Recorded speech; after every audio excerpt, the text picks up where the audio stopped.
kita diberikan kenikmatan sehat walafiat dapat bertemu dan berkunjung di SDN Sumber Pandang 1 di dalam keadaan sehat walafiat. Sholawat dan salam marilah kita aturkan kepada junjungan kita Nabi Muhammad SAW.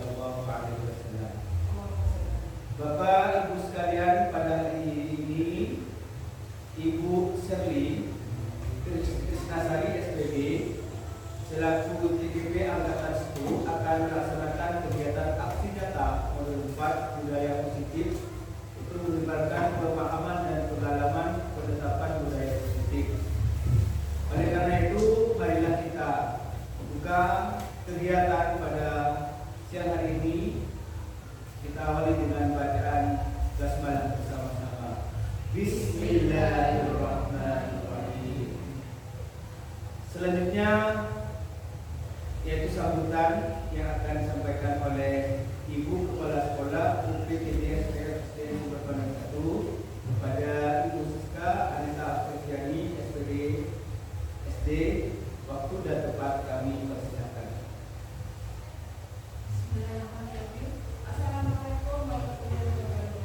Waalaikumsalam warahmatullahi wabarakatuh. Saya hormati Bapak Ibu Dewan Guru UPTD SDN Alhamdulillah atas berkat Allah Subhanahu wa taala pada pagi menjelang siang ini kita semua dapat hadir di ruang kelas 4 ini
Budaya positif menyebarkan pemahaman dan pengalaman penerapan budaya positif. Bapak Ibu yang saya hormati, saya berada di depan ini bukan ingin menggurui Bapak Ibu semuanya. Saya tahu dan yakin Bapak Ibu semuanya adalah guru-guru hebat, guru-guru yang luar biasa. Saya di depan di sini hanya ingin melaksanakan tugas saya sebagai CGP Angkatan 10, yaitu untuk melakukan aksi nyata modul 1.4 tentang budaya positif, menyebarkan pemahaman dan pengalaman penerapan budaya positif. Baiklah Bapak Ibu, berikut ada pertanyaan tematik. Bapak Ibu setuju apa tidak setuju? Mari kita perhatikan pada pernyataan yang pertama. Hukuman dapat mendisiplinkan anak. Bapak Ibu setuju apa tidak? Setuju. Kemudian yang kedua, pemberian hukuman dengan hal yang positif seperti membaca atau membersihkan halaman sekolah, apakah dapat mendisiplinkan anak? Setuju apa tidak? Setuju. Kemudian pertanyaan yang ketiga, kita dengan memberi penghargaan apakah dapat meningkatkan motivasi belajar anak? Setuju semua? Nah, untuk menjawab pertanyaan dari pernyataan ini, kita di sini akan belajar bersama Bapak Ibu. Jadi di sini saya tidak menggurui Ibu ataupun sebaliknya, tapi di sini kita belajar bersama-sama apa sih budaya positif itu. Di sini pertama tentang disiplin positif dan nilai-nilai kebajikan yang universal. Nah, di sini saya punya permainan. Saya ingin Bapak Ibu menuliskan satu benda, boleh benda hidup, boleh benda mati, di mana benda itu adalah sangat berharga bagi Bapak Ibu. Dalam hidup Bapak Ibu, benda ini sangat berharga. Tidak mau orang lain sampai mengambil atau sampai hilang benda ini.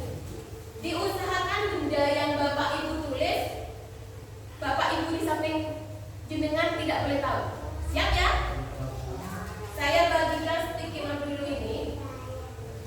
Monggo dituliskan, boleh benda hidup atau benda mati yang menurut Bapak Ibu sangat berharga di kehidupan Bapak Ibu.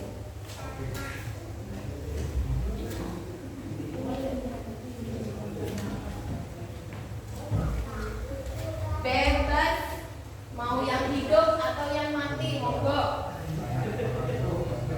Diusahakan teman di sebelahnya tidak mengetahui.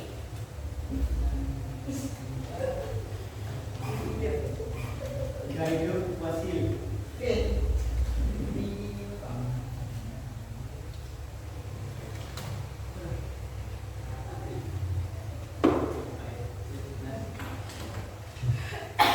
Kalau sudah ditulis, sticky note-nya dilipat menjadi lipatan kecil.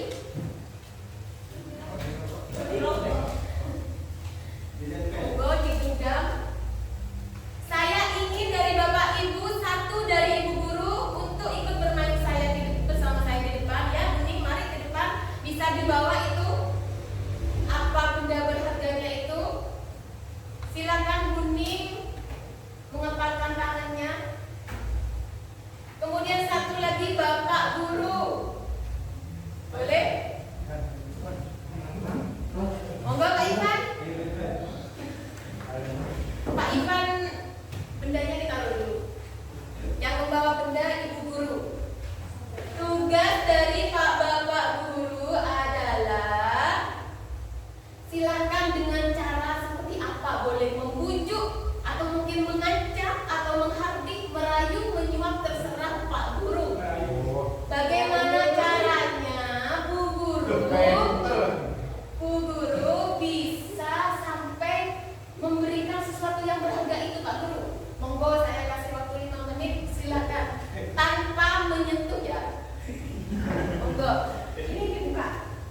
Saya tidak tahu pada berarti. Oh iya, apa itu merayu? Apa itu?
Bagaimana guru tidak mau memberikan Bisa benda tempat lah saya bertanya Tidak dulu. bisa, ini privasi sekali, tidak bisa sembarangan saya kasihkan atau berikan, apalagi dipinjamkan. Pelit ini guru. Berarti Pak Guru tidak berhasil nih ceritanya. Tidak berhasil. Gimana kalau saya gagal? Ya, terima kasih Bapak Ibu guru yang sudah maju ke depan. Beri tepuk tangan. Terima kasih Kuning dan Pak Ivan.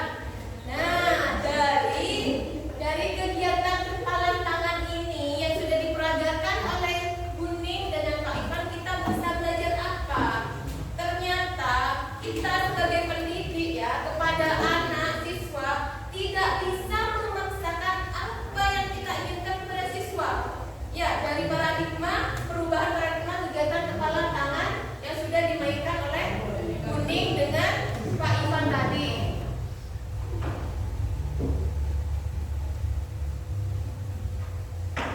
Berikut tentang perubahan paradigma stimulus respon teori kontrol atau teori pilihan.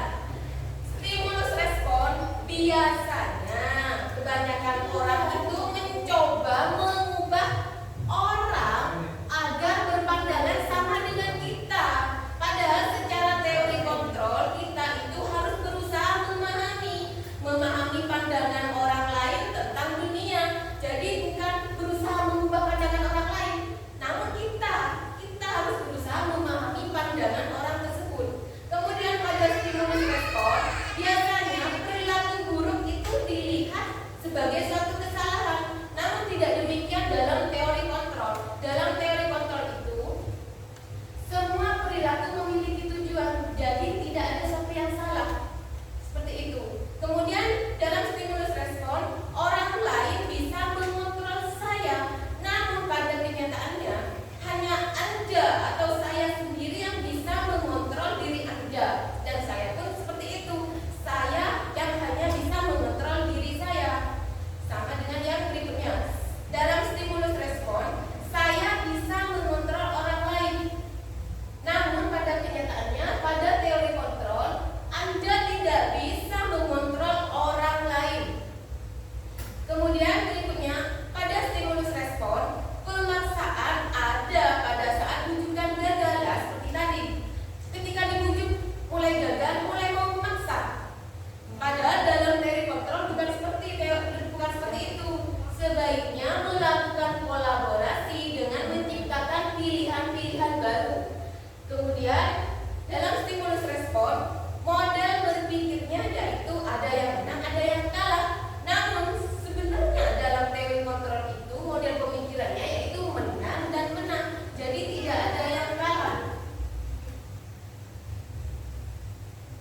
Nah ini makna disiplin. Bapak Ibu pastinya sudah pintar semua. Apa makna dari disiplin? Mungkin ada yang bisa menyampaikan kepada saya, Pak Yunia mungkin.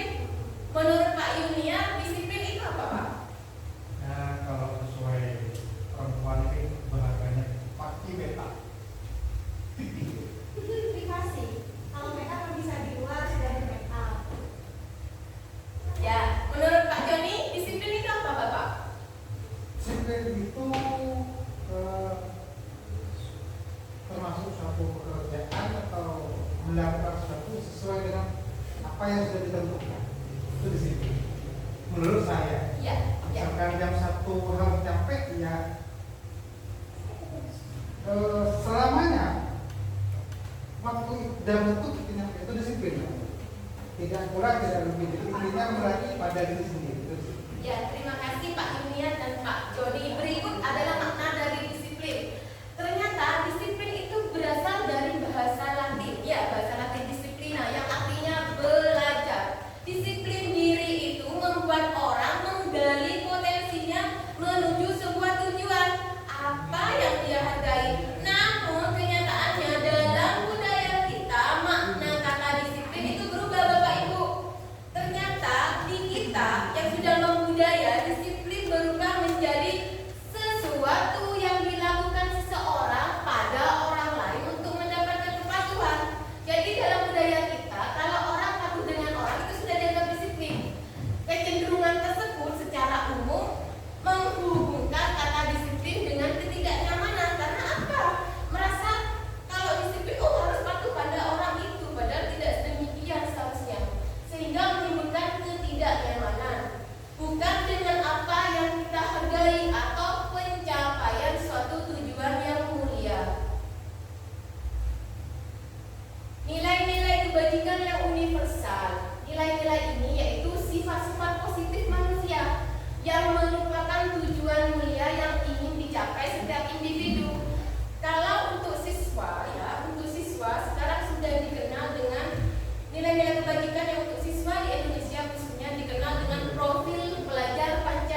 Berikut tentang teori motivasi hukum dan penghargaan serta restitusi. Menurut Bapak, motivasi itu apa? Pak Ivan, motivasi itu apa, Pak Ivan? Yang Bapak Ivan tahu. Menurut saya motivasi itu adalah suatu tujuan, ya, tujuan untuk mencapai segala apa yang kita inginkan. Nah, kalau hukuman Pak? Kalau hukuman itu suatu tindakan yang akan suatu tindakan itu. Penghargaan yaitu suatu pemberian hadiah kepada seseorang yang sudah mencapai keinginan prestasinya. Restitusi. Nah, kita bahas bersama. Terima kasih Bapak Ivan. Bapak Ibu yang saya hormati, teori motivasi pada manusia itu ada dua Bapak Ibu, ada yang eksternal dan internal. Contoh yang eksternal, kenapa dia melakukan kegiatan ini, yaitu untuk, misalkan pertama untuk menghindari ketidaknyamanan hubungan. Misalnya, saya datang pagi jam 7 ke sekolah karena saya takut dihukum. Nah, itu motivasi eksternal. Atau yang kedua, untuk mendapatkan imbalan dari orang lain. Pak, saya mau datang pagi, nanti kepala sekolah saya akan memberikan imbalan kepada saya. Nah, itu adalah contoh motivasi eksternal. Kemudian motivasi internal apa? Motivasi yang berasal dari diri sendiri. Misalkan, saya harus datang pagi karena saya ingin menghargai diri saya. Sebagai pendidik, sebagai guru di sekolah ini, saya harus memberikan contoh kepada murid saya. Seperti itu contohnya. Kemudian merdeka menurut Ki Hajar Dewantara, merdeka itu Bapak Ibu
Untuk apresiasi tentang kebajikan bisa dilakukan dengan memberikan pengakuan secara khusus, memberikan pengakuan secara pribadi, kemudian juga dilakukan kepada semua murid. Tidak boleh dipilih-pilih karena ini anaknya orang kaya yang lebih sering dipuji. Tidak demikian. Jika si A dan si B walaupun berbeda secara ekonominya, namun sama-sama melakukan, misalkan sama-sama datang pagi melakukan hal baik, maka sebaiknya kedua siswa tersebut diberikan apresiasi yang sama. Jadi tidak memilih-milih. Kemudian yang bawahnya memberikan pengakuan secara konsisten dan berproses. Berikut contoh ya, contoh mengapresiasi. Misalkan ada siswa yang memungut kertas berserak di lantai. Situasinya seperti itu. Kita bisa mengucapkan pada siswa, terima kasih nak, kamu sudah menjaga kebersihan kelas ini. Nah, itu bentuk apresiasi. Jadi ini salah satu, ini merupakan nilai kebajikan tanggung jawab.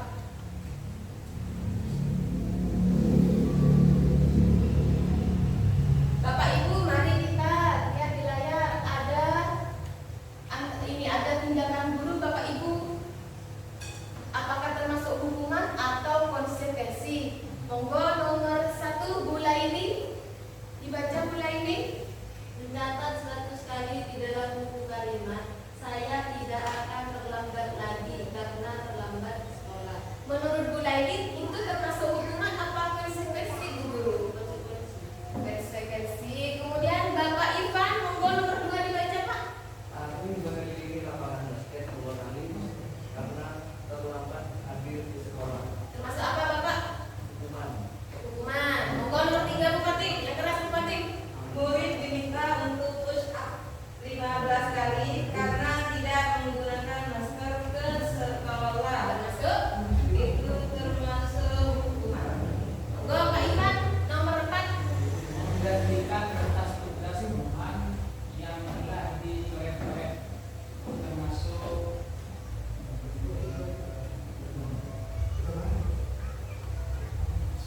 konsekuensi. Monggo Bapak Yunian, yang ini Pak. Bisa berupa naik di media, karena terus belajar. Masuk apa Pak? Ya, pengen. Si kuning, monggo. Murid disuruh untuk tidak mengenakan sepatu seharian di sekolah karena tidak mengenakan sepatu hitam. Masuk Pak. Hukuman karena bentuk fisik hukuman. Monggo Pak Joni, yang terakhir.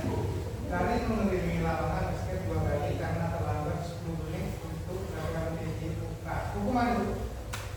Yuk, apakah jawaban Bapak Ibu sudah benar? Yuk, kita bahas yuk. Yang pertama, mencatat 100 kali di dalam buku dengan kalimat saya tidak akan terlambat lagi karena terlambat ke sekolah. Termasuk hukuman. Mengapa? Karena tidak ada hubungannya. Ya, tidak berhubungan. Kemudian yang kedua, lari mengelilingi lapangan basket 2 kali karena terlambat hadir. Termasuk hukuman karena tidak ada hubungannya. Yang ketiga, murid diminta untuk push up 15 kali karena tidak menggunakan masker ke sekolah. Termasuk hukuman. Apakah dengan dia setelah push up tiba-tiba ada masker di sini? Tidak kan? Jadi tidak ada hubungannya. Termasuk hukuman. Kemudian berikutnya, menggantikan kertas tugas teman yang telah dicoret-coret. Termasuk konsekuensi. Karena apa? Yang dicoret-coret tadi kan kertas, dia menggantinya. Jadi ada hubungannya Bapak Ibu ya. Kemudian yang berikutnya, membersihkan tumpahan air di meja tulis karena tersenggol pada saat belajar. Termasuk konsekuensi. Yang berikutnya, murid disuruh untuk tidak mengenakan sepatu karena tidak mengenakan sepatu hitam. Termasuk hukuman. Yang terakhir, lari mengelilingi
kita hanya berpikir itu sebuah peraturan Bapak Ibu, maka kita akan menggunakan helm ketika ada polisi saja.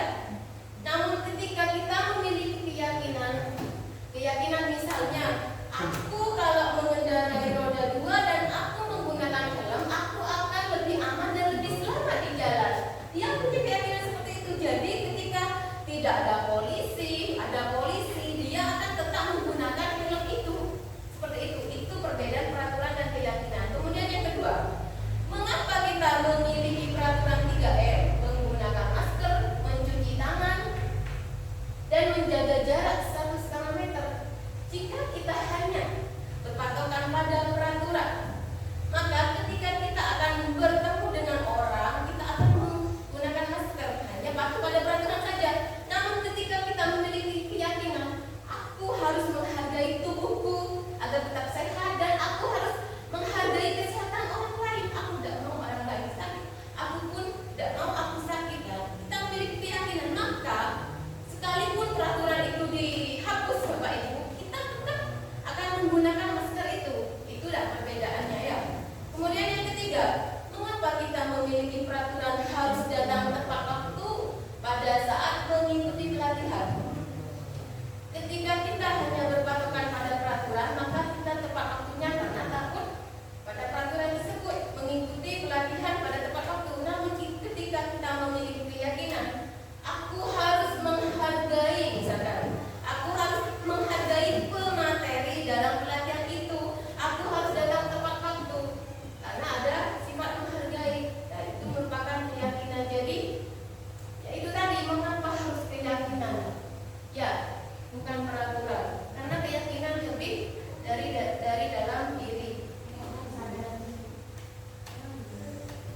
Bapak Ibu, mari kita simak bersama. Menurut Bapak Ibu, yang sebelah kanan atau kiri yang termasuk keyakinan kelas? Monggo dibaca. Yang termasuk keyakinan. Pak Yuniar yang kiri. Ini kanan yang kiri. Dan kanan. Yang ini keyakinan. Yuk, ya itu. Pak Yaya, yang mana Pak Yaya? Yang termasuk keyakinan. Yang ini apa yang ini? Yang hijau apa putih? Ini dah biar enak. Hijau. Pak Joni, yuk, jangan terpengaruh dengan sebagai dari diri. Yang menurut Bapak, keyakinan itu yang hijau apa putih? Keyakinan. Ya, Yang putih. putih. Ini yang putih. Ini putih. Tetap hijau. Keyakinan apa kesepakatan? Yakin, kan ada tulisannya. Yang termasuk Bapak, keyakinan itu yang mana? Yang hijau apa putih? Hijau, putih, putih. Bapak apa? Yang mana? Putih, Pak Ivan. Kalau ke kesepakatan yang hijau. Keyakinan. Pak Ivan apa Pak Ivan? Putih. Bupati yang mana? Hijau atau putih? Monggo.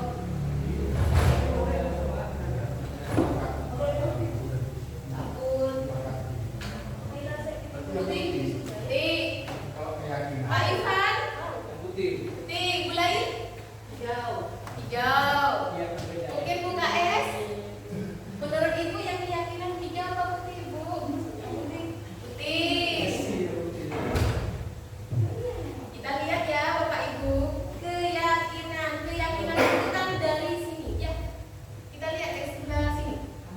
Kami guru dan murid saling menyayangi itu dari mana?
dasar kebutuhan dasar manusia untuk apa? Untuk bertahan hidup dan melanjutkan hidup. Bapak lalu, ya. Ini berikutnya adalah 5 posisi kontrol. 5 posisi kontrol yang biasa dilakukan oleh seorang guru atau pendidik kepada siswanya. Bapak Ibu termasuk posisi yang seperti apa? Biasanya kalau ada siswa ibu atau bapak guru melakukan pelanggaran atau kesalahan, misalkan yang pertama posisi kontrol penghukum. Biasanya penghukum ini menghardik, menunjuk-nunjuk. Biasanya seperti ini misalnya, kalau kamu tidak melakukan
Maukah kamu belajar cara lain untuk mendapat yang kamu inginkan tanpa harus memukul?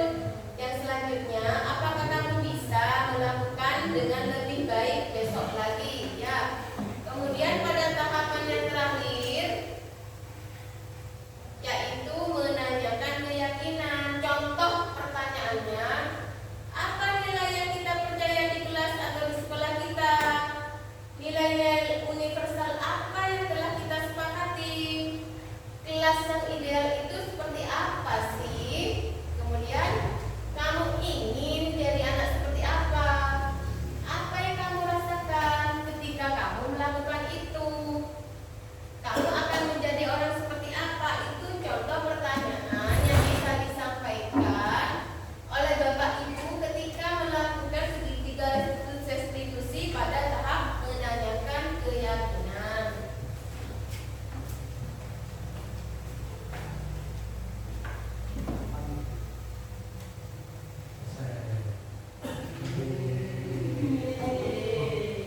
Bapak Ibu, saya sudah melakukan segitiga restitusi kepada siswa saya. Berikut contohnya ya.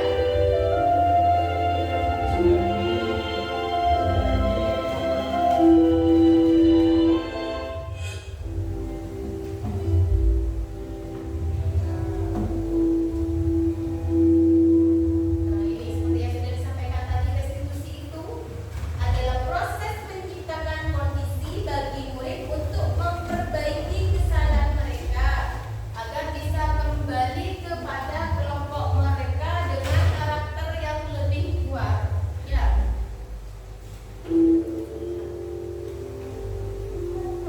Kalau stop spasinya.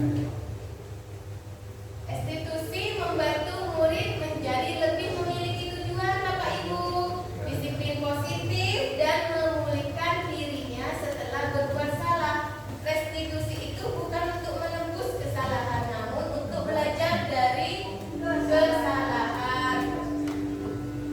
Langkah-langkahnya yang sudah saya sampaikan tadi ya. Pertama, menstabilkan identitas, memvalidasi tindakan yang salah, kemudian menanyakan keyakinan. Contoh kasusnya, saya menerapkannya pada siswa kelas 4. Contoh yang pertama yaitu pada siswa kelas 4, kasusnya datang terlambat ke sekolah.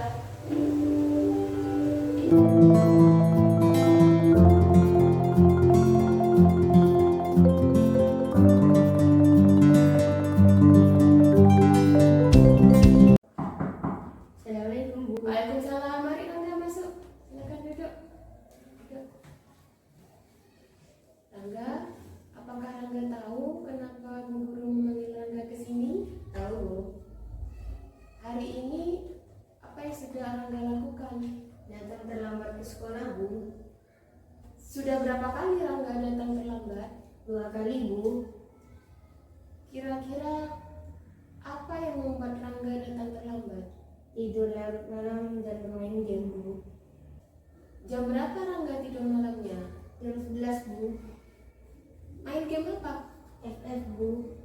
Rangga tentunya sudah tahu tentang kesepakatan sekolah dan keyakinan kelas. Menurut Rangga, apa yang sudah Rangga lakukan yang menyalahi tentang keyakinan kelas? Datang terlambat ke sekolah Bu.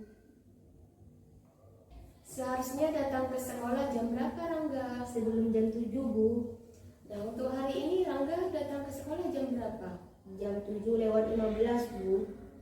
Baiklah Rangga, Bu Guru panggil ke sini bukan untuk mencari siapa yang salah ataupun siapa yang benar.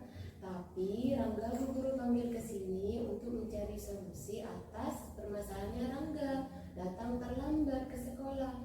Menurut Rangga, kira-kira apa yang perlu dilakukan Rangga agar tidak terlambat datang ke sekolah?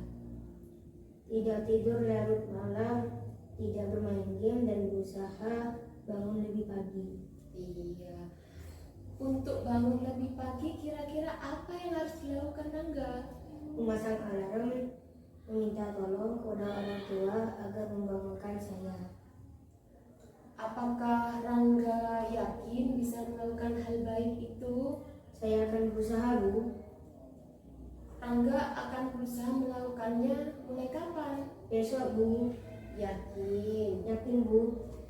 Baiklah Rangga, berarti Rangga sudah berjanji dan berusaha akan memperbaiki kesalahannya, yaitu dengan akan datang lebih pagi ke sekolah dan tidak akan terlambat lagi. Ya, betul begitu.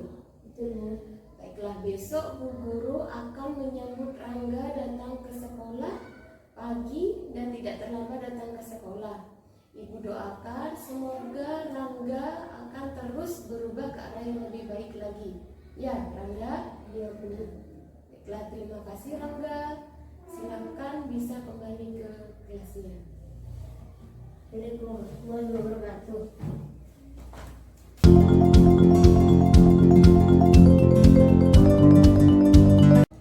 Assalamualaikum, Zulfa, bagaimana kabarnya? Waalaikumsalam. Saya sangat kesal, Bu. Masa anak-anak memanggil saya dengan pakai nama orang tua saya? Ya, Bu Guru juga pasti kesel kalau ada orang manggil nama orang tua Bu Guru. Kemudian pada saat itu kamu melakukan apa, Zulfa? Ya, saya langsung membalasnya, Bu. Saya membentak dia. Oh begitu, pasti Zulfa melakukan hal itu karena punya alasan tertentu, bukan? Ya iyalah, Bu. Masa saya diam saja saat anak-anak memanggil nama orang tua saya? Saya bela diri lah. Ya wajarlah jika kamu bela diri, tapi untung kamu tidak gegabah, kamu hanya bentak-bentak saja dan tidak melebihi dari itu. Iya, Bu. Untung saya bersabar dan hanya membentak. Padahal saya sangat kesal sekali. Iya pasti, tapi kamu lebih memilih bertahan dan kamu memilih untuk tidak melakukan satu hal yang lebih parah lagi, bukan? Iya, Bu. Coba sekarang Zulfa diingat-ingat lagi, kita kembali ke tindakan Zulfa yang ketika di kelas tadi. Apakah yang dilakukan Zulfa sesuai dengan keyakinan kelas? Enggak, Bu. Jadi keyakinan yang mana yang tidak sesuai dengan keinginan kamu, Zulfa? Sebenarnya saya sangat menghargai orang lain, tapi mungkin karena emosi saya jadi melupakan. Jadi kurang bersabar begitu, Zulfa. Iya, Bu. Kamu meyakini tidak menghargai orang lain itu sangat penting bagi kamu? Yakin, Bu. Iya, setuju. Kita memang perlu menghargai orang lain dan kita juga walaupun marah harus berusaha menjalankan apa yang kita yakini. Bukan begitu, Zulfa? Iya, Bu. Sebenarnya saya seharusnya bisa lebih bersabar dan tidak akan lagi.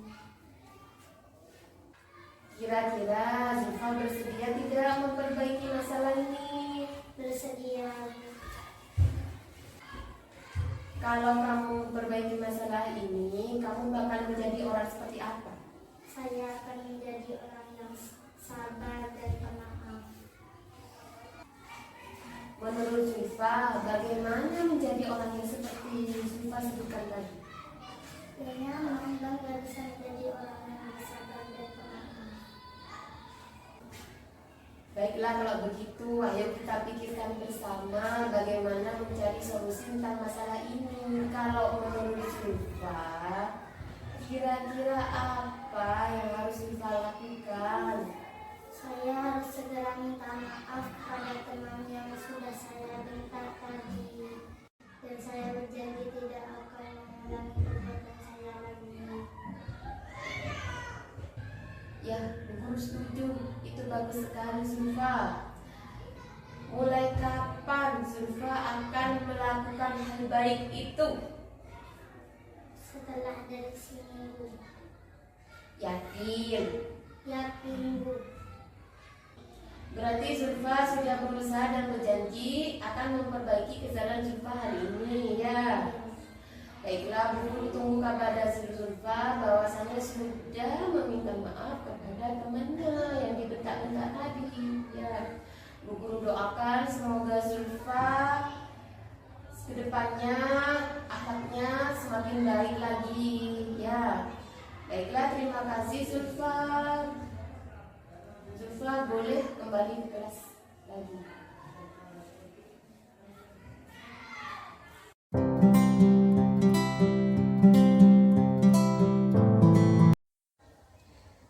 Assalamualaikum warahmatullahi wabarakatuh.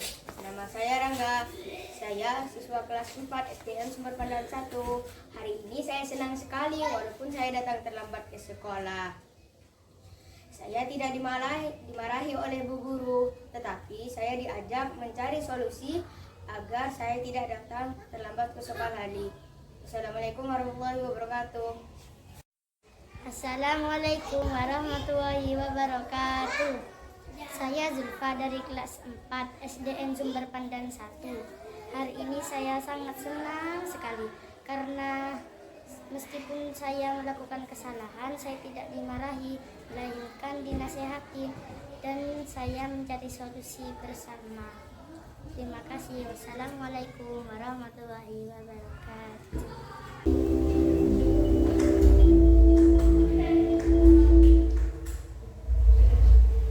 Itu contoh penerapan segitiga distribusi.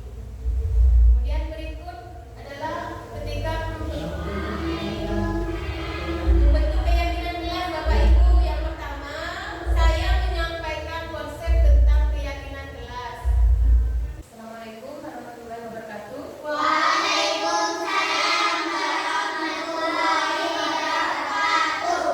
Pada kesempatan kali ini, kelas 4 akan membuat keyakinan kelas. Apa keyakinan kelas itu? Keyakinan kelas itu apa yang diinginkan oleh kamu, yang diyakini oleh kamu untuk kelas ini, sehingga kelas ini menjadi nyaman buat kamu, menjadi nyaman buat kamu untuk belajar. Jadi kamu merindukan kelas.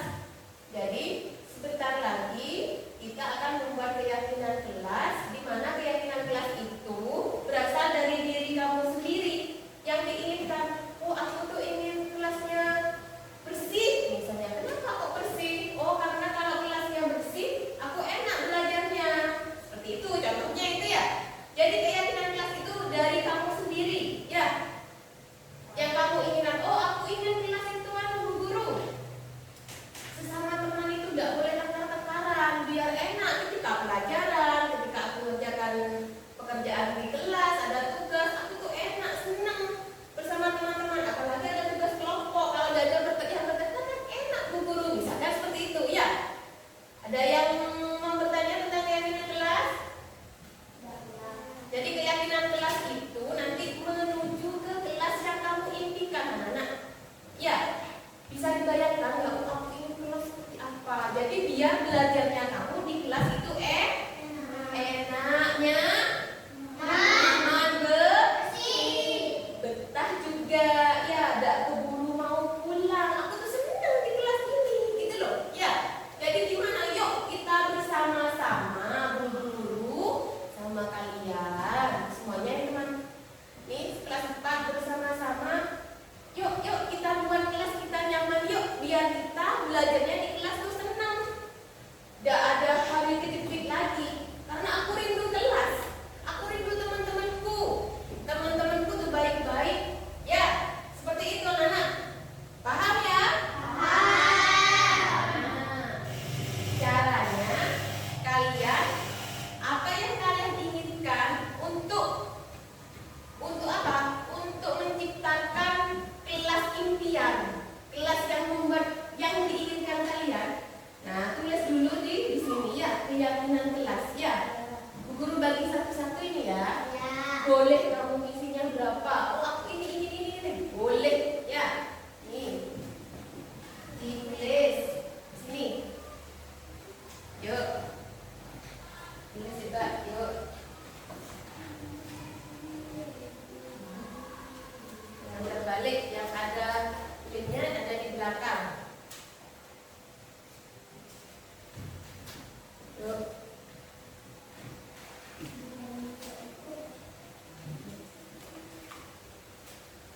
Yuk, tulis 10 boleh. Yuk, tulis sesuai dengan keyakinannya kamu. Yang mana nanti keyakinan itu kamu juga harus melakukannya, nak. Ya. Karena apa? Agar apa yang diinginkan untuk mencapai kelas idaman tercapai. Yuk, tulis dulu yuk.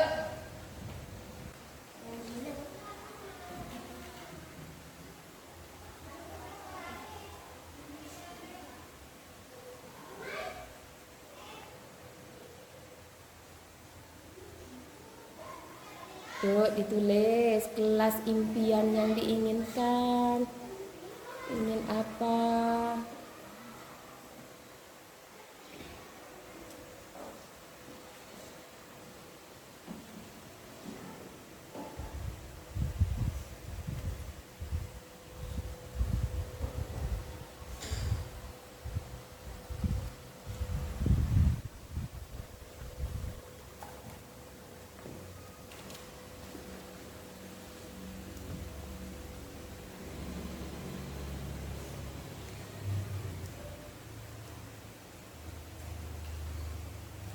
Sudah? Ayo, sekarang satu-satu meletakkan apa itu keyakinannya kamu di sini ya.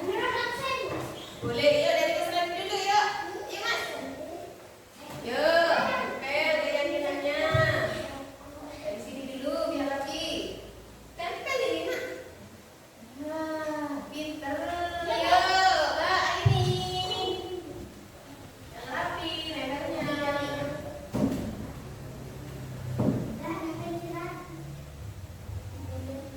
Boleh, yuk.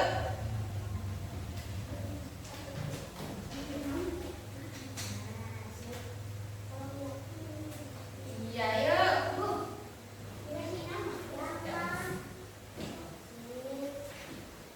Yuk, Mbak Naila. Untuk mewujudkan kelas impian, ayo terlibat.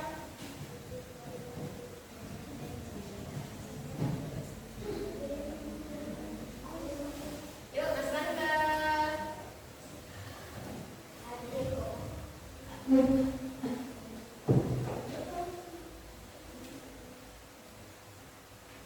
Yuk, Mas Yuda.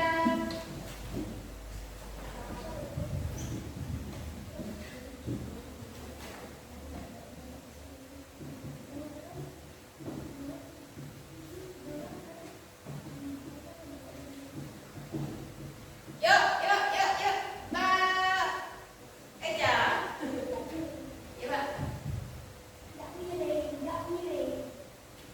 Ya, ya. Sekarang kita baca, Bu Guru yang baca ya. Apa sih yang diinginkan anak kelas 4 untuk mewujudkan kelas impian? Bu Guru baca satu-satu. Wah, ini dari Mas Radit. Mas Radit itu ingin yang ada di kelas 4 ini saling menghargai sesama teman. Ya. Kemudian tidak berkata kasar. Ya, ya. Kemudian tidak menyakiti teman. Bagus. Saling bertoleransi. Bertoleransi itu berarti menghargai, menghormati. Bagus.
tidak terlambat datang ke sekolah ya. Berarti dari rumah harus berangkat jam berapa?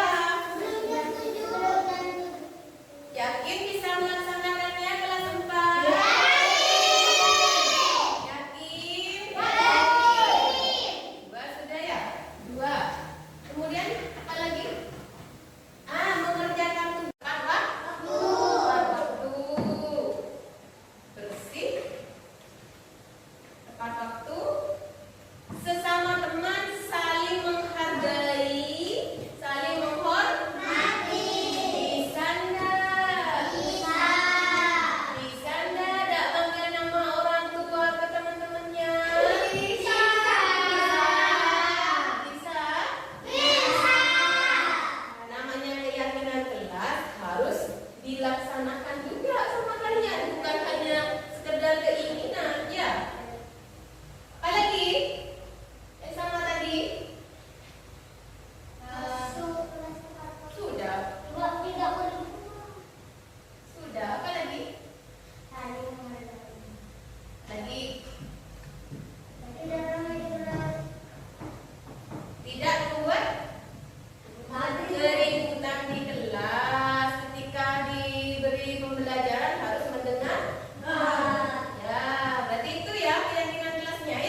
dalam proses